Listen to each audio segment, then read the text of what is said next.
What's up, listeners? It's Andrea. Today, we nerd out about the pillars of creation.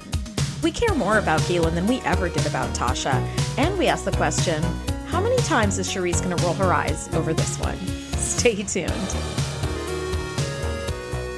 Welcome to the TNG Podcast, the number one place in the Alpha Quadrant to geek out about all things Star Trek: The Next Generation. I'm your co-host, Shereese. Hey, I'm your co-host, Andrea. Today we're talking Season 6, Episode 20, The Chase. This episode was written by Joe Minoski and Ronald D. Moore and directed by our own heartthrob, Jonathan Frakes. Oh, I did not know that. Oh, well, I never know it, actually. I never know who does it until you say it at this moment. And then you're like, oh.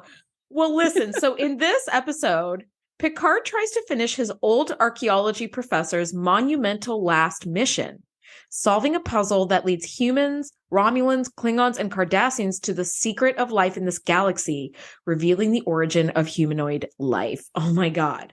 Shereese, what were your initial thoughts on this episode? So I was like, I think this is that like Prometheus episode. And for those who aren't familiar, Prometheus was like, that was the myth where he brought mankind fire against the god's will. But also there are other versions of the myth where he like creates man from clay or something like that. And there's this idea of like, you know, the progenitor, the first one who made all the other things. So I always think of this as the Prometheus episode. But I always skip it. And so in my initial thoughts, I was like, I remember it being like mildly interesting, but also disappointing for some reason, but I don't remember any of the details. So I was super excited to rewatch it to see if my opinion changed / why my opinion was that way. What about you? What were your initial thoughts? You know what? When I heard the name, it didn't ring a bell at all. And so I like read the synopsis and then I was like, oh yeah, kind of parts of it. At first I thought it was that episode that we're going to see next season, Gambit, where Picard is like taken hostage. Oh, right. Has to be part of that like ragtag crew to search for that like ancient Vulcan weapon or whatever. Yeah. So I was like, is this that one? Like, I don't love that episode. So I was like, yeah, I don't either. It didn't ring a bell at all. So yeah, I was like, okay. So it's kind of like a first watch for both of us, sort of. It sort of was, yeah. Now, let's talk about this opening. The Enterprise is studying the birth of dozens of protostars in a nebula that is basically like a stellar nursery. And I was like, this is the exploration that Picard has always dreamt of. Like, I feel like this is what Starfleet thinks it is. Yes. You know what I mean? Because like most of the time they're doing military stuff and nobody seems to know it's military. But it's a like surprise. This is true exploration. This is literally mapping the stars. Like, it's just super cool. And, you know, it kind of ties in a little bit to like the episode with Nella Darren, where it's like stellar cartography. This is your time to shine right here. Even though we don't see them, you know, we know they're there. Episode. Yeah, they're doing their thing. I think it's amazing. This whole episode has a lot of really cool science. Yes. So I will say that for it. But I will also kind of give my final thoughts that I did not love this one, like, at all. It could be that I was watching it super late at night and was already kind of done with the day. So I was kind of done with the episode. I don't know. But on the positive, I will say it has a lot of very cool science like this, like a stellar nursery. Is that even a thing in real life? Yes, that is a thing in real life. So stars are born from nebulas that form like the dust and particles and gases all condense because of gravity. And it becomes the first stage of a star, which is a protostar. And so there are nebulas that churn out more protostars than others. So they're considered stellar nurseries. One of the more famous ones is this really beautiful nebula called the Pillars of Creation, where, as far as we are aware, more stars and like planetary systems are born from that nebula than anywhere else that we've discovered. So that's cool. It's very cool. Also, the Pillars of Creation, I think, is just one of the coolest names. That's a great name. It's so cool. It's super cool. And it does look like 3 like pillars that are like light years tall. I mean, they're so huge. It's just, I feel 3 cosmic strings. If there are, they're too gigantic and also too narrow to see. So maybe, who knows? I don't know. Who knows? Anyway, so as they're mapping the star cluster, Riker comes over to Picard to see him in the observation lounge. And it sounds kind of like surprisey, where I'm like, what is he cooking up? So Picard enters, but the room is dark except for one illuminated ceramic figure on the table. And Picard says, "Oh my God." And Riker brings the lights up, revealing himself and Galen, who's Picard's old Academy archaeology professor. I was like, bum, bum. surprise! Yeah. So I just love this. And then Picard starts like geeking out about, and he's all like, it's got to be 5th Dynasty or 3rd Dynasty and all the things. And all of that, like, you could probably dig into it, but all of that I did not take notes on. I was like, But what it reminded me of, I'm like, yes, it's a statue. It's old. That's amazing. And we're still talking about it. Oh, okay. That's the, see, we were talking off mic just before we hit record about how I took myself to the Getty Museum yesterday on like a little solo date, and I had a wonderful time.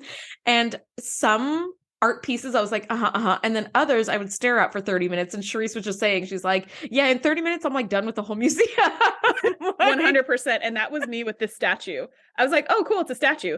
And then Picard's all like, the markings and the shading and like the arc of the line on the shoulder blade. And I was like, yeah, I don't know. I guess I can't take in all that detail. But I will say, this whole scene reminded me of this TikTok video I saw from an Adele concert or benefit or award show. I don't know, because it's TikTok, so who knows what it was. But Adele was singing, I guess, in front of a whole bunch of celebrities, and the celebrities were having a chance to like get up and ask her questions. And so Emma Thompson got up at one point and said, like, who was her greatest influence growing up? And she said, well, she had this one like music teacher in high school, I think it was, who was just like so cool, and everybody really wanted to be like her, and she was amazing, her single greatest influence and everything else. And then Emma Thompson says, that's really funny because, we happen to have someone here. And she's like, what? And it's her music teacher from high school who's like sitting a few tables behind. And she like gets up and runs on stage. And, Adele's crying and she's crying and they're like hugging each other. And she's like, I didn't know you were going to be here. And she's like, I'm so proud of you, Adele. And it was the most beautiful little 60-second clip I've ever seen. And I was immediately reminded of this when Professor Galen is there with Picard, and he's just like, it's like, who was his single most influential professor? And it was this guy. It wasn't anyone else. All of his teachers, all of his training, all of his accolades he's ever gotten as a Starfleet captain. This was his most influential, teacher growing up, which is so cool. I love that. I know Picard is immediately like in reverent awe that Professor Galen is on his ship and it's here with him, and it's just this really beautiful cool old statue. Yeah. Yeah. And he's like, Professor Galen, oh my gosh, where it reminds me a little bit of the Lessons episode too with Nella, because Picard is in charge of everything all the time. And for him to be intimidated by someone or to find his like mentor and be like still a student in his mind, it was just like, oh my God, it was lovely. Now, Galen gives the captain this extremely rare archaeological gift, an intact 3rd Dynasty Kurlan Niskos. And I did a little bit of reading about this. I did not do any of that. I didn't even write the name of it. I just was like, old statue. Yes. Well, I looked into this and it was in the Memory Alpha. So, we're going to call it fact. But Niskoi reflected Kurlan philosophy in the sense that they believed that an individual was actually a community of individuals inside, like each with their own voice and their own desires and their own view of the world. And I thought that was really lovely, where it's like, yes, we all have many, many facets and different sides of our personality in us, right? And each one of those comes out in turn, right? So I love the idea because it was like a Russian Matryoshka doll, right? Yeah, where it's like you pick it up and there are all these little characters. It was slightly different. So the Matryoshka doll, like you open it and there's a slightly smaller one inside, and you open that and there's a slightly smaller one inside of that. This one was like you lift it and like it kind of looked like little chess pieces. Yeah, they're all inside, like little side by side. Side by side. Yeah, it was very pretty. Now, and Picard explained that to Riker, and he said that they're like the little voices inside of us. And I was like, I really like that explanation because, like, that's not how I conceive of people, right? I conceive of them more like diamonds with different facets, like different sides. But I really like this idea of little voices because it feels more like little voices than it feels like facets. It feels definitely more like when I'm hungry or hangry, there's a different little voice than when I'm tired, than when I'm inspired. Then all the different emotions, it feels more like a whole different person, like trying to get out. Oh, totally. I can see both of those. Absolutely. Now, Picard asked the professor how long he can stay. And he's like, there's just so much to catch up on. I haven't seen you in like 30 years. but he's actually scheduled to meet a Vulcan transport vessel in 2 days. Picard's like, that's not enough time. And Galen's like, but there could be lots more time if you're interested. Right. And so he reveals he's going on this like lengthy expedition of vast importance and encourages Picard to take a leave of absence and join him. And I was like, oh my God. And this is where we discover that the super old statue was a bribe to convince Picard to come on this trip, because he's like, you can keep it. And Picard's like, I couldn't possibly keep this. This is like, it's worth priceless. It's worth trillions of bars of gold pressed latinum. Like, exactly. I couldn't possibly keep it. And he's like, no, it's all yours because I want you to come with me. And you're like, there it is. There's that string. Was wondering where that was. So see, I didn't see it as a bribe at all, but it was 1,000% a bribe. And this is why we're friends, because I'd be like, wow, thank you. And you'd be like, hold the phone. There is some conditions attached to this, surely. Like, let's hear them. And I'd be like, what? And you'd be so surprised. Like, why do you think I would do that for you? Yeah. Because I gave you this really expensive thing. Well, what is that? Why are those connected? Like, and you're right. They shouldn't be, but they absolutely are. So that's like our bum to go to commercial break, is that he's giving Picard this opportunity to relive his alternative career path, because if he had not become a captain, he would have become an archaeologist. And we kind of learn that in the Rascals episode when he becomes a kid, but he still retains all his memories. And he's like, he can get a chance to go back to the academy and start over and do a whole nother career. That's like really the only other path he would consider. Yeah. 100%. Now, Galen does say, like, I've been working on something so profound. Like, I need you with me, Mr. Picard, to like help me finish the work. Picard's like, well, why me? You like, and only you in the whole galaxy. Right. And he's like, I'm not a young man. There may be some hazards. I need you, And so Picard's like, let me have some time to think about this. This is what you're asking is a lot. And I love that Picard goes to ruminate on this in his quarters, and Beverly comes for tea again. So I love that we've got this regular thing happening. And again, they're drinking their tea out of the incredible Sanger Design 2 set, which is the like nesting pot with the cups that fit into it. Oh my God, I want that tea set so bad. It's still for sale. If anybody has $400 spare, they just want to gift me a Sanger Design 2 set, go ahead. And by the way, that does not come with tea. That's just for the pot and the cups. $400 doesn't get you a scrap of tea. Nope. No, it's 4 Nor cups, does it come with water. A pot, a lid, and like a little tray. But you know what? I absolutely get why it costs so much, because it's made by hand. Yeah. And you have to throw it on the wheel, and then you have to make the indentations. And then I started doing ceramics last year, and I was like, oh, this makes more sense. Because then you have to fit the cups to fit in the pockets of the teapot. But the problem is, there are multiple drying and firing stages in ceramics, and each time your whole thing like shrinks. Like you lose like 10 to 12% of the size as it like dries and shrinks, and then you fire it, it shrinks again. So as you're doing each stage, you still have to make sure that everything fits, because if they don't dry or fire evenly, like your cups won't fit at all. They'll be too big or too small or whatever. And I was like, wow, that's useless. Yes, because like I've thrown a couple of like plates and bowls, and I was like, oh, this will be like a big cereal bowl, and it turns out it's like a bowl that you can put like 4 cherries in at the end, right? Which I was like, dang it, like it just shrinks so much. Like you don't think 10% is a lot, but it really is, when like your big bowl is like, it's like an ashtray. You're like, oh. So yeah, no, I really want that teapot. Anyway, okay, so Picard is all philosophical about like this mentor, like father figure that Galen was to him at the academy, and which is like, actually really sweet, because Galen was like a father that he didn't have, because his father didn't understand him. And then he was a son that Galen didn't have, because Galen's kids didn't understand him. So I thought that was really sweet.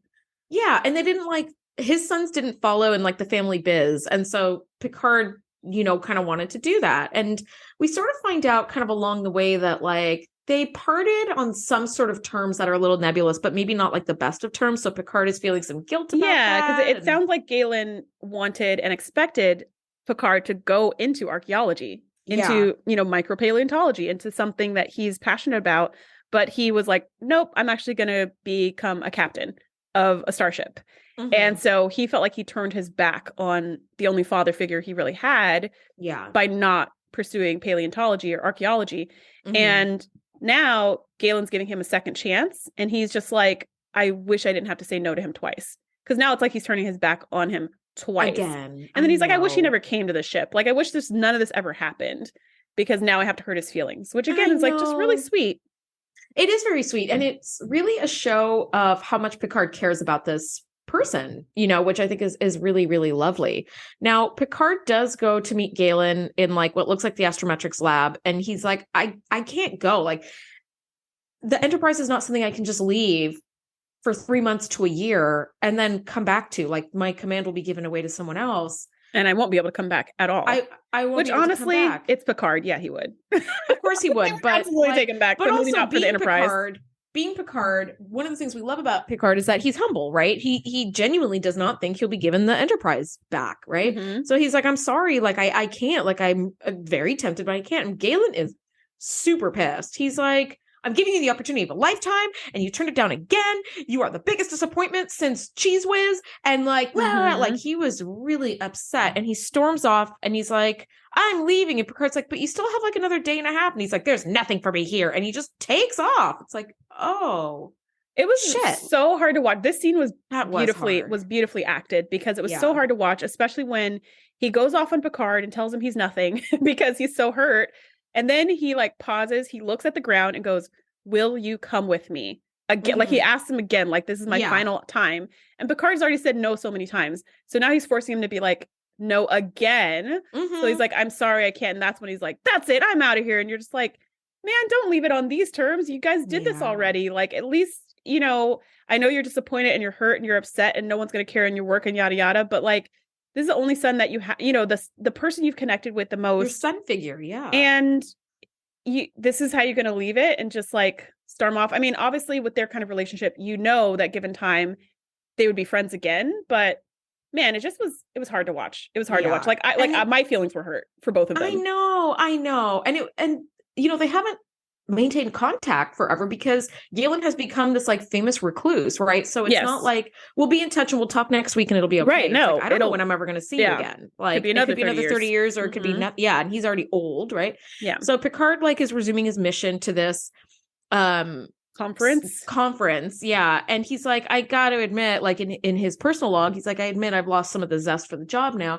And so the Enterprise is puddling along and they get a distress signal from Galen's shuttlecraft. A Euridian battlecruiser has locked on tractor beam and is boarding his craft. And the Enterprise fires a single phaser blast and somehow destroys the whole ship. And they're like, what the heck? And they beam Galen to sickbay, but he's taken a phaser hit at point blank range and it is too late and he's dying. Oh. And with his dying breath, he looks up at Picard and says, I was too harsh on you. So basically he's apologizing in like classic dad fashion.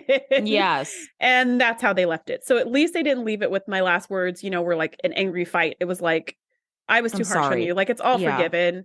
And then he just dies. And you're like, well, we just, and see, this is the difference. We just got him. This is the difference between season 6 writing and season 1 writing. We have known this character for all of 7 minutes and we're already so invested in him that his sudden death is like legitimately tragic. So that's just beautiful storytelling. His death felt more tragic than Tasha Yar's death. And it absolutely did. 22 episodes because of the quality of the writing. Yeah. And you know what? That sounds bad. I don't want to shit on season 1 writers. Any show in its first season or first couple of seasons has so much backstory and world building to do that it's not that Tasha was written poorly. It's just that we were learning of an entire crew, an entire mission, entire races of people that we've never seen before. There was just so much to pack in. Now by season 6, all of these people are family. So when we do meet Galen for 7 minutes, we are invested. Yeah.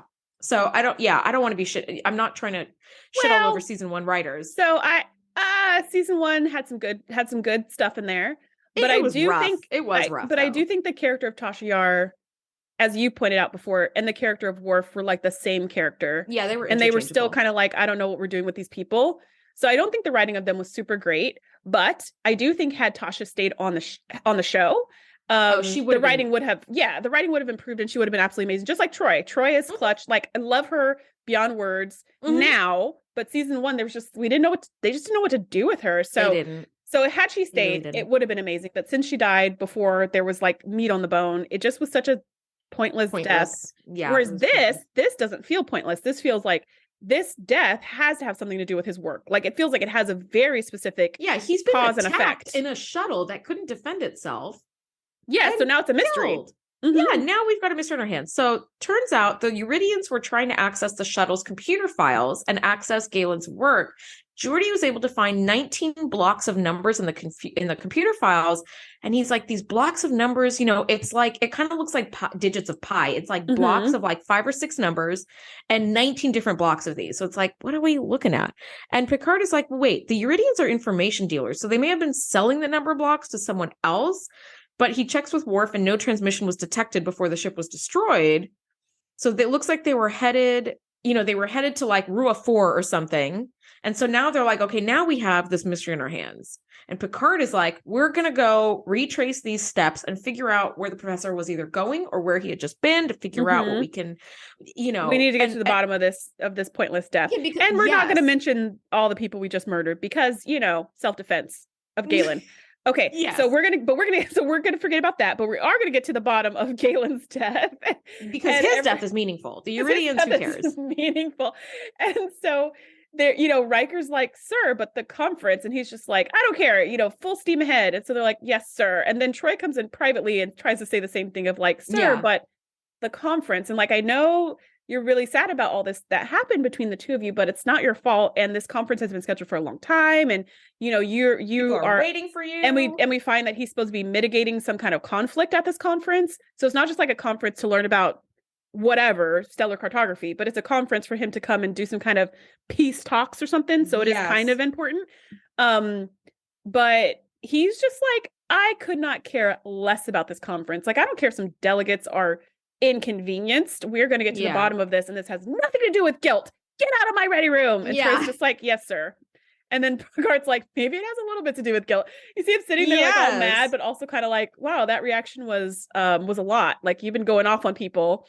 But this is the only time we see that. For the rest of the episode, he's exploding. Yeah, he's fine. I think it was that moment that he needed to just kind of realize like, okay, yes, my emotions are absolutely involved. And what the heck is going on? Like, there is a mystery we need to get to the bottom of. And he said Galen said this was like the most profound discovery of like the history of the world. Yeah, exactly. And he's like, this is going to change everything in the galaxy and all this stuff. So there's a lot riding on this theoretically. And he has to know. Now they get to row 4. It looks like it's a dead end. So they're like, okay, we're going to head to Indri 8, right? And in the meantime, that's when Troy comes to talk to him. So at this point, they've arrived at Indri 8 and they're like, Captain, we're here. So he comes out of his ready room. He goes to the view screen. And when we see the view screen, we see this beautiful world. It looks a lot like Earth. It's like a very blue-green planet, experiencing this like spreading red-orange haze. And it's like, what? Turns out it's a plasma reaction that's consuming the entire lower atmosphere, wiping out all life on the planet.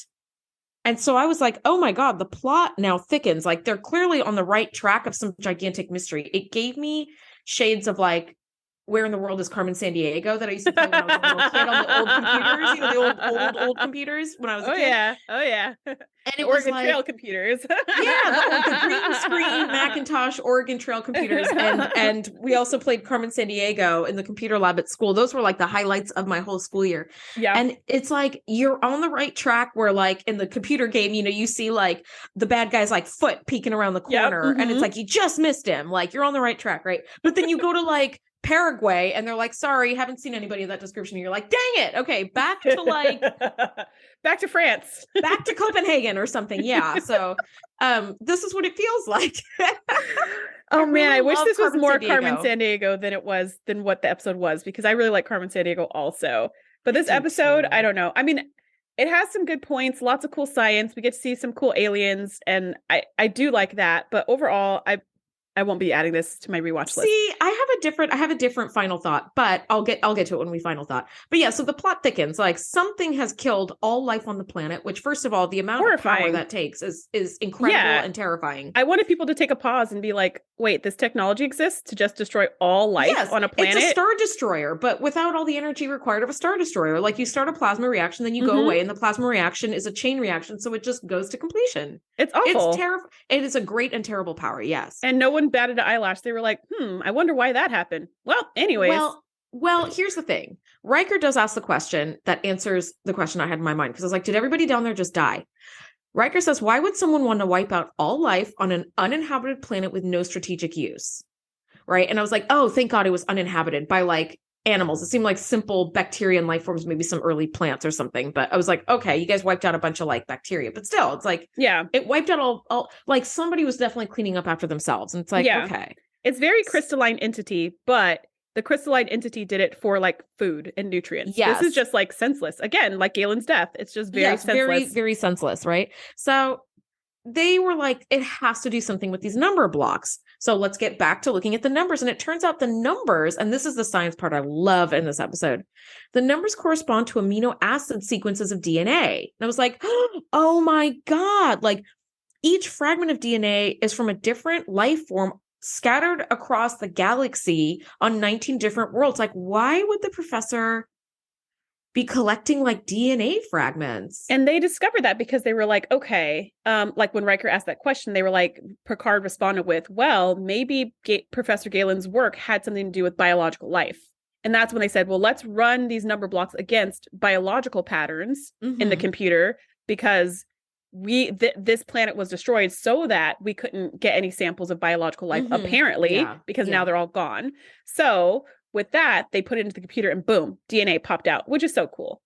Super cool. Now, Beverly actually discovers that the base pairs are the same in a lot of places. So I was actually just teaching my AP Bio students about this and phylogenetic trees and how we look at DNA sequencing today to determine like who is the closest branch to each other. Like relatedness. Yes, right. And so if you look at our DNA base pairs against a chimpanzee's base pairs, it has the most similarities between us and any other living species. And then the chimpanzees have like the next number of base pairs. So like the next thing, right? And so you look at these base pairs and she's like, wait, I'm going to have the computer link these uniform base pairs in corresponding places. And it makes a pattern that kind of looks like a subway map. And it's like, wait a minute. Okay, which I actually thought that's what it was when they first did it. I was like, oh, cool. This is going to make like a star map or something.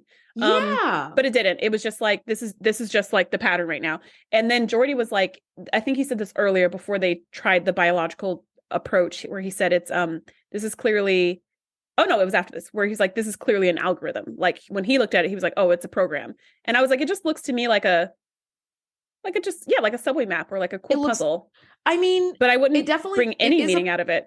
You know what? I'm with you, but I really, really love your idea of it creating a star pattern, because then you have living material creating a path for like something in the stars. Like, how elegant would that genetic engineering be to make something that maps out a star? Oh my God. That'd be so cool. That's an episode we need to see. And I wonder if Star Trek in some iteration has already done an episode like that, but oh my gosh.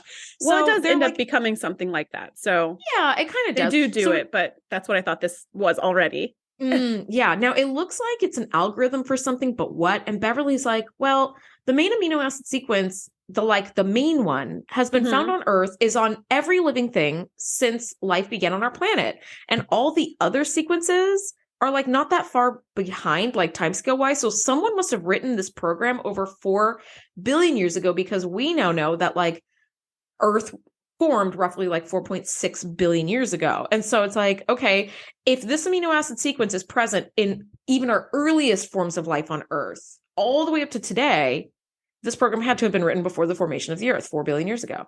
So someone has programmed this genetic code into like the primordial soup of at least 19 different planets scattered around the galaxy.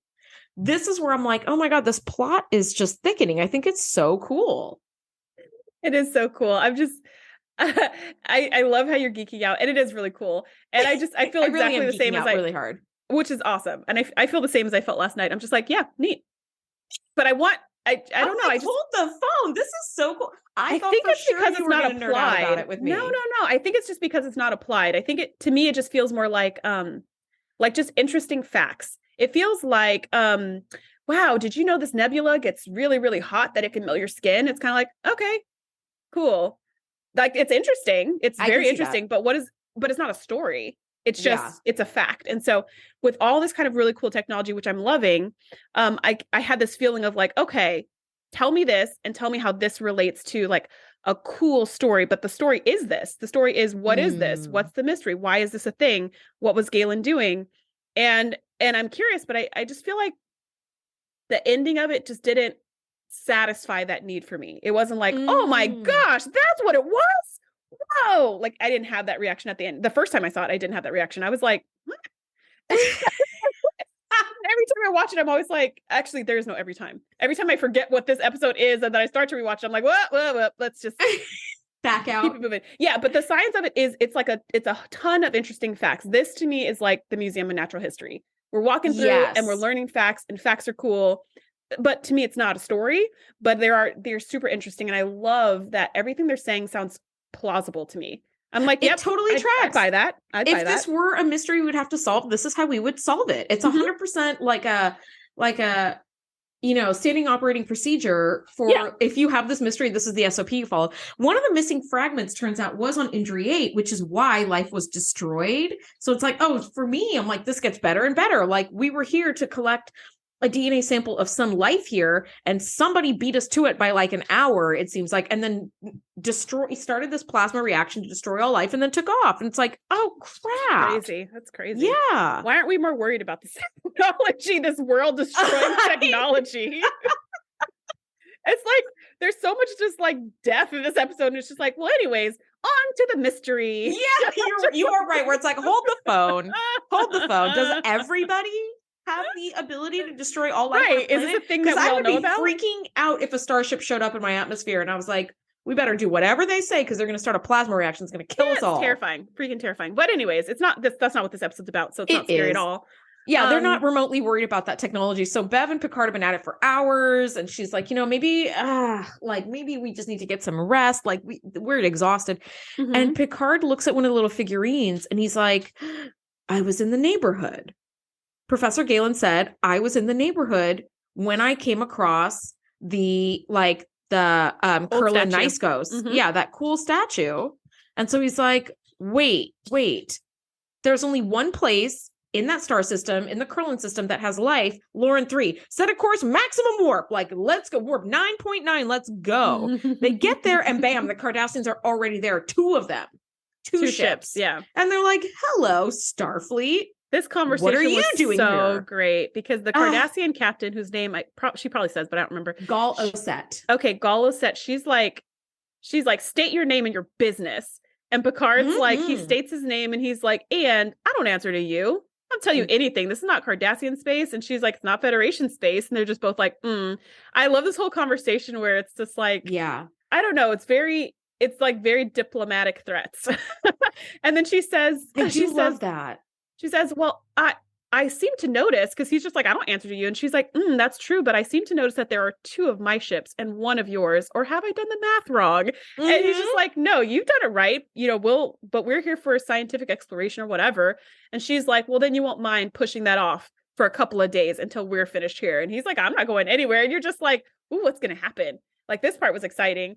And then suddenly, by the way, I love that the Cardassians will have female captains. I was like, yes, this is what I'm talking about. And she was a great Cardassian. She was scary. She was menacing. She was like, in my admittedly hasty calculations, I noticed there are 2 of us and 1 of you. But have I done that math right? Like, I just love that she's like my admittedly hasty calculations. She's great. I was like, girl, you have made this threat a bunch of times before because it rolled off her tongue way too easily. He's all about counting those starships. This is our standard greeting. Any other ship is just a threat. Just a politically, slightly veiled threat. So that was great. And then suddenly, like a Klingon warbird like appears, and I don't know if it was like one. I think it was just one Klingon ship. It was just one. And then it's like, wait, what is going on right now? It's like we're bringing every player from the Alpha Quadrant to this one planet at the exact same moment in time. Yep. So the Klingons are like, well. And Picard and Gal Osset are like, yeah, we already did that. Yeah, we did that. You're late to the threatened game. Picard invites the 2 captains to confabulate in the observation lounge, and he gets them to admit in turn that they do have samples from each of the different planets, because they all were like, I don't know why you're here. I don't know why you're here. We're just here to observe the Northern Lights or whatever. And he's like, okay. I think we all know about Professor Galen's work, and we're all going to get nowhere at all if we don't come clean. So the Klingon captain, New Doc, is the one who got the biological sample from Indri 8 before destroying the planet's biome. And I love that Gal Osset is like, disgusting. And I was like, girl, wouldn't you do the exact same thinking just because you didn't get there first, that's all you're saying. mad you didn't do it first. Like, please, you were already ready to get your sample from Injury 8 and then destroy the planet. Don't even act like you're about to do it at Lauren 3 before they showed up. Yeah, and so we find out what the two of them think that these this algorithm is, and so the Klingon thinks that the algorithm is for a most powerful weapon, which makes sense from his worldview, that of course it's a weapon. The Cardassian captain thinks it's an unlimited power source because they are all about actually no, that's the Romulans who are all about the quantum things for their power sources, but whatever. The Cardassian wants an unlimited power source. Quantum singularity. The quantum singularity. So the Cardassian thinks it's an unlimited power source, but these are complete guesses out of the clear blue sky because as far as the Enterprise is concerned, it doesn't mean anything about anything yet. It's just a program. Like it's just no a mystery. It's just a mystery. Yeah. So that's when he's like, look, we all have fragments and we're all missing other fragments. All of our data is incomplete. None of this is going to make any sense until we assemble it. And nobody wants to cooperate, but this is why Picard is the stellar diplomat that he is. Get it? Stellar diplomat. Anyway, so he convinces... I see what you did there. So he convinces each group to download their fragment into the Enterprise computer, and they put it all together, and it does, like, the pieces do line up, but it clearly makes some sort of shape, and there's very clearly, like, one chunk missing from the shape. Yeah. And so Picard's like, okay. And the Klingon captain is pissed. He's like, we gave up our valuable information for nothing. It's like he feels like this is a waste of time and now they've lost their one piece of leverage. But Picard's like, not really. Because if this was a mystery we were meant to solve, this is probably a puzzle that's easy to figure out. And we can get the computer to like hypothesize the missing piece. We don't need all the pieces, which I actually thought was quick thinking. Cause I was like, oh my gosh, are we going to have another species come with their fob and then convince them to get, I was just like, oh, come on. Like, you're like, we've already done that. We've done that 2 times. Don't do that again. So I'm glad not do it again. Solution.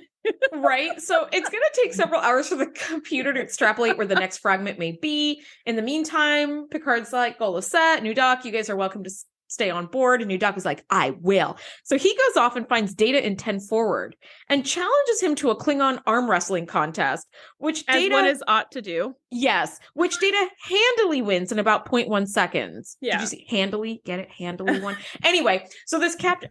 Shereese, you're rubbing your face like, make it stop. I'm done now. I'm done. So, No. Please continue because I'm sure somebody out there enjoys it. I thought this was really funny, this arm wrestling, because Data's just looking at him like, he's like, come on, let's see what you got. And Data's like reading this pad of information. So he sets the pad down. He puts his hands up for the wrestling match. And then immediately, like as soon as the guy's like 1, 2, 3, he immediately takes down the Klingon captain's arms and then picks his data pad up and keeps reading like nothing happened. And which he did warn New Doc. He's like, because New Doc is like, you're the like legend of your strength and prowess is famous even in the Klingon Empire. Like, are you familiar with the rah rah or whatever, like arm wrestling? And he's like, yeah, So that's what it sounds like to me.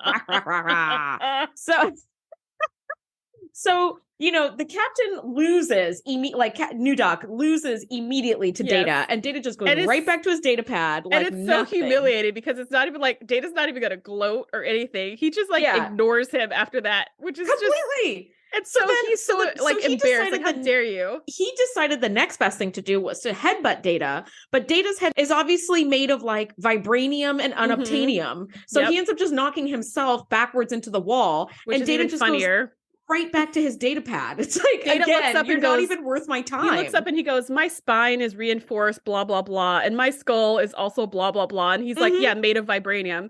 And so he's like, that attempt was meant to be unsuccessful or whatever. And he just sits back down and goes back to his data pad. Yeah. And everybody at this point in 10 Forward is looking over like, what's going on over there? Like, look at this idiot. Yeah. And they're kind of like, wait, is this like, it's kind of like if you ever see people start a fight in a public space, you're kind of like, wait, are they going to fight or are they joking? Is this a joke or is this a fight? And everybody's looking over like, is this a joke or is this a fight? Because one guy's like on the ground and he's like in pain, but also Data doesn't seem too confrontational right now. So what's going on? He doesn't even notice that the guy's really even there. Yeah. Now, New Doc is like, wow, you're impressive. Okay, so, maybe if I get the missing piece of the puzzle first, like, the Klingon Empire would be eternally grateful, and someone like you can go far. And Data's like, you're attempting to bribe me. And he's like, no, I'm not. And he's like, I love that Data's like, well, you've offered me, a reward for something that is to your advantage that I am able to do. So by definition, that's and I love that New Dog is like, never mind, Control Delete. Like, I never said that. Have a good day. Looking at them at this point. So they can absolutely hear, because he's not trying to keep his voice down at all. Data's just like, yes, you're attempting to bribe me. And that is unethical and all of this. And he's like, okay, exactly. Control Delete. And he walks out. Yeah. Never mind. Forget we ever had this conversation. Forget it. Yeah. He's like, Control Z, Command Z, like delete, undo. Right. So he storms off. Now in main engineering, Geordi is doing his work and something starts beeping and he's like, wait a second. Like the defensive systems have been tampered with, it looks like, but we don't really get an answer. The next thing we see in the astrometrics lab, Beverly gets the like final result from the computer and she finds the missing star system where they can locate the final DNA sequence to complete the jigsaw puzzle. And the second Beverly points it out, Gul Osset transports away and her warships fire on the Enterprise and on the Warbird. And I was like, ding! Which also, you got to keep up with the Cardassians. They'll do this kind of shit, The transport thingy was so cool. Like the way she was like, yeah, it was like disappeared. Yeah, it was just really cool. And the second she disappears, what I thought was going to happen, because again, I don't watch this episode, so I didn't remember what happened. What I thought was going to happen was that she was going to transport back to her ship. Her ships were going to cloak and then immediately go off to that location. That's what I thought.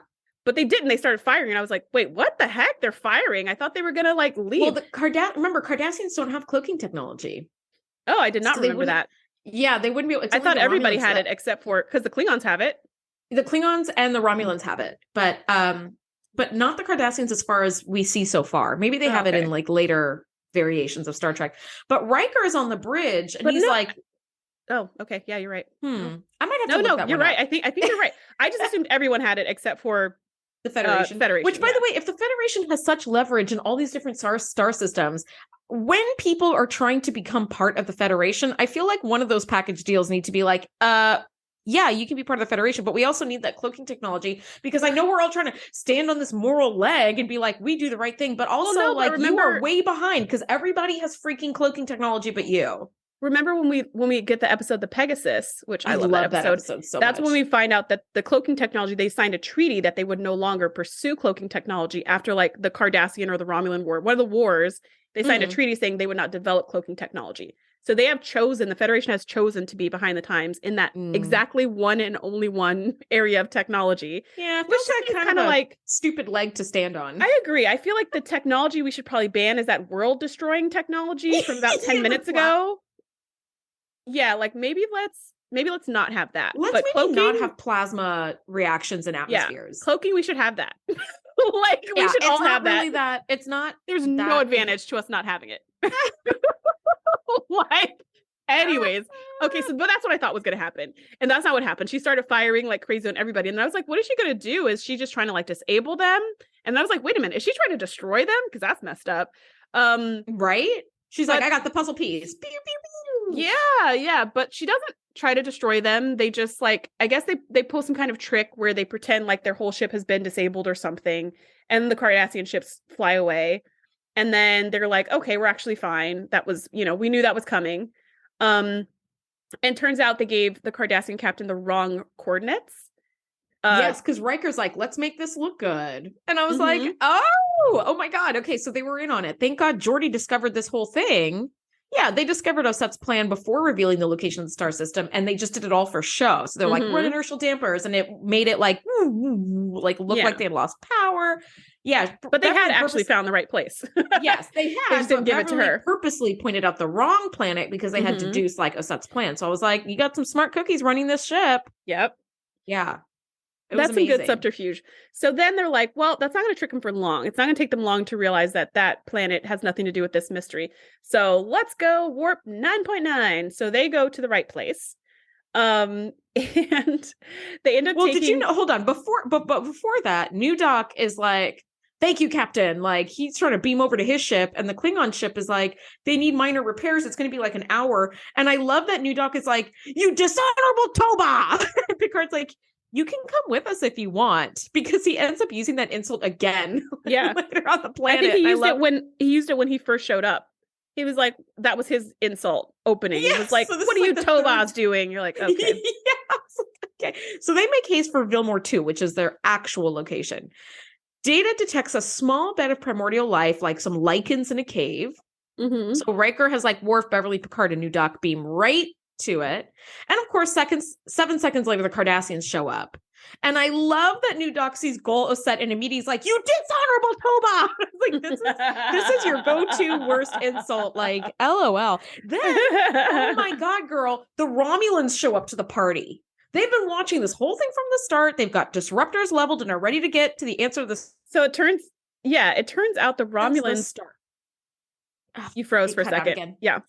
So it turns out the Romulans they were there when Galen's ship got attacked, and they were just kind of like sitting around, just seeing what would happen, seeing who would win that fight. Maybe they were going to buy the information from the Uridians.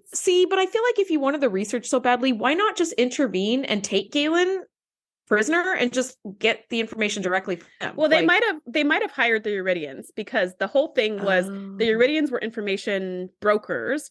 But remember, Worf was looking for like, where were they going to send the information to? There's no subspace communications, yada, yada, yada. Yeah. But if the Romulans were literally sitting right off their port bow, they were just waiting for the transfer to happen, and they were going to pay them their money. They were going to get their information, and nobody would even know they were there because they were cloaked. And it would just look like the Uridians just randomly attacked him for no reason, and they would be like in the clear. So that's what I think it was. So we find out that since they were there when that happened and they saw the Enterprise show up, et cetera, they've been shadowing the Enterprise this whole time. The entire time. And they show up on the planet. And now everyone's got their phasers and disruptors out, and everyone's arguing. Yeah, exactly. You can't see Andrea, but she's holding up fake air guns. I was holding finger guns to the whole room. To the whole room. Yeah, just it wasn't me. Yeah. So they're all arguing, and while they're doing that, Picard and Beverly are kind of on the outskirts of this whole situation. And Picard's like, hey, there might be some life like right on the side of this little rock that we're next to, so try to like scrape that up, and we'll try to scan it really covertly, while the rest of them are throwing insults at each other. And that totally works because they're very into the insult game. So Beverly scrapes a little tiny sample, they put over the tricorder, and instantly that last piece of the puzzle rearranges what they had and turns on the program. And he says the program is being rearranged to some kind of projection. And so he holds up the tricorder. Tricorder. Yeah, I was like, what are those things called? Yeah, so he holds up the tricorder. I was like, scanner? He holds up the tricorder, and the projection like shoots out of the end of the tricorder in front of everybody. And it's this really cool looking alien. Yeah. So when they pop on, they don't fire on immediately, which is amazing. No, right? Because I was like that's the first thing that I thought was going to happen. But I think they were also surprised. And the projected woman starts talking immediately, and it feels a little bit like, it gives me it's reminiscent to me of like Princess Leia being like, help me, Obi-Wan Kenobi. Yes. Because it's just this little projected, but it's an alien woman appears and tells them how and why they're there. To me, it was really touching. She explains how her people thrived for like ages, but they knew that one day there'd be nothing left of them. And so it's a little bit also really reminiscent to me in a way of like Inner Light as well, because it's like, we just want a record that we lived.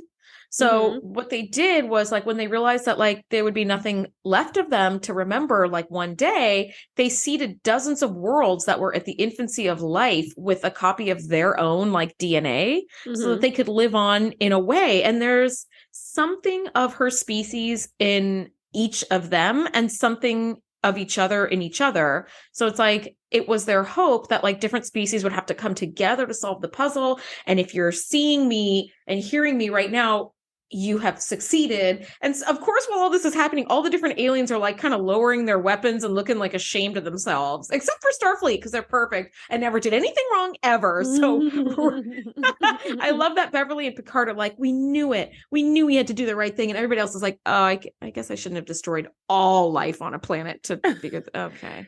So here's my problem with this whole speech. Like, I don't know. The desire to be remembered is primal. It's very, very important. Yeah. But like that this whole episode was about the species' desire to be remembered. And they were like, we want to be remembered. So we put a little piece of us into all these different plants to make sure that our DNA would go on. It just feels very self-serving. I'm not sure how it's supposed to benefit anyone else but them. You know, they were just like, that's why you guys look like us, because we want more see that. humanoids like us in the future. And it just was kind of like, was that supposed to benefit that? It wasn't really supposed to benefit them. It was just so they could go on in some, you know, future that they won't even know of. So part of me was kind of like, okay, thank you. You know what I mean? Like, I don't know how to react to that statement of, I made you because I wanted more of me. It's just kind of like, okay. Yes. And then it's a little Noonien Soongi. Yeah. It is a little Noonien Soongi. Exactly. And it's like, do you expect Data and Lore to thank you? I mean, yeah, like they wouldn't exist without you, but also you made them look exactly like you. Like you didn't do anything for them. So I don't know. So it felt a little bit Noonien Soongi. And then the second part was that like you'll all have to work together because there's something in each one of you that's a little bit, to me, felt like the after school special moral of the story type of a thing. Oh, I see why you didn't like it. And you know I don't like those. So I was like, this is dangerously close to a moral of the story for us to all be like, you know what? This whole episode we've been fighting, but really there's a little bit of us in all of us. What? That's not going to stop any of the fighting. Like humans who look exactly alike will fight. Like that just, you know, twins will fight that have the same DNA inside. So to me, I just felt kind of like, yeah, they had to work together to come to the end of this mystery. But at the end of this mystery, you made them work so hard for, here's what they get. They get a message about how it's so important for them to keep working together. Not even keep working together. It's just so important that they work together. To hear this message that working together is important. I don't know. So when the Klingon captain was like, that's it. If she were not dead, I would kill her. I was like, yes. That would be my reaction in this scenario. People have died. Planets have been destroyed. And the message we get is there's a little bit of me in each of you and a little bit of you in each other. Thank you. And that's it. What?